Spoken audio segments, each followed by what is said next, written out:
Powerhouse in the transportation movement, a powerhouse in transportation equity. They do work all across the city. I want to call up a Representative Rose from Transportation Alternative. Give it up for Rose. Rose.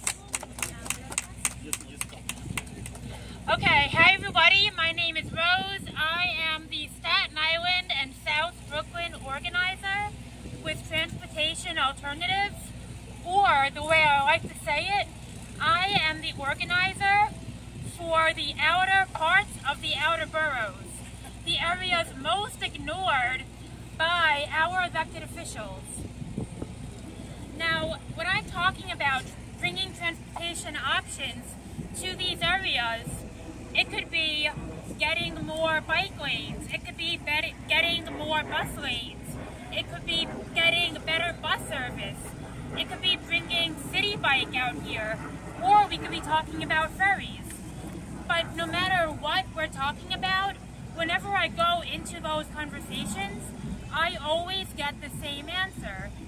And it's, well, these are areas where people choose to drive. And so why would they want these transit options? They already drive. And now that makes no sense to me.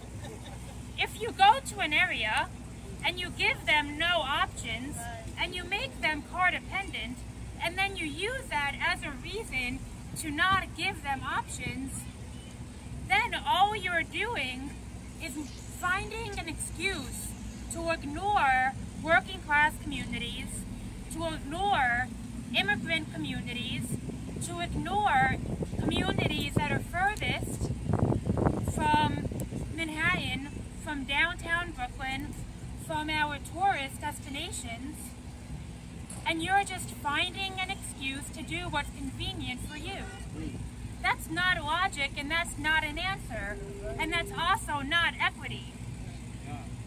And that's been the pattern for decades now. We need to break that pattern. Why?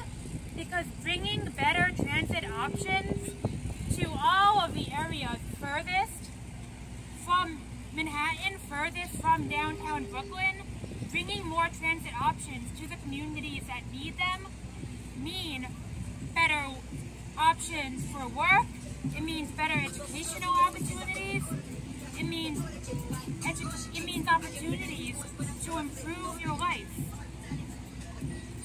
And so, that is why I'm standing here. It took me more than 2 hours to get here from Staten Island. And welcome to Staten Island. Welcome to all of the areas that are furthest from the areas where our administrations have always been paying attention to. We need to break that pattern, and I'm happy to stand with you all to call on Mayor Adams to bring fast ferry service to Canarsie. Give it up for Rose!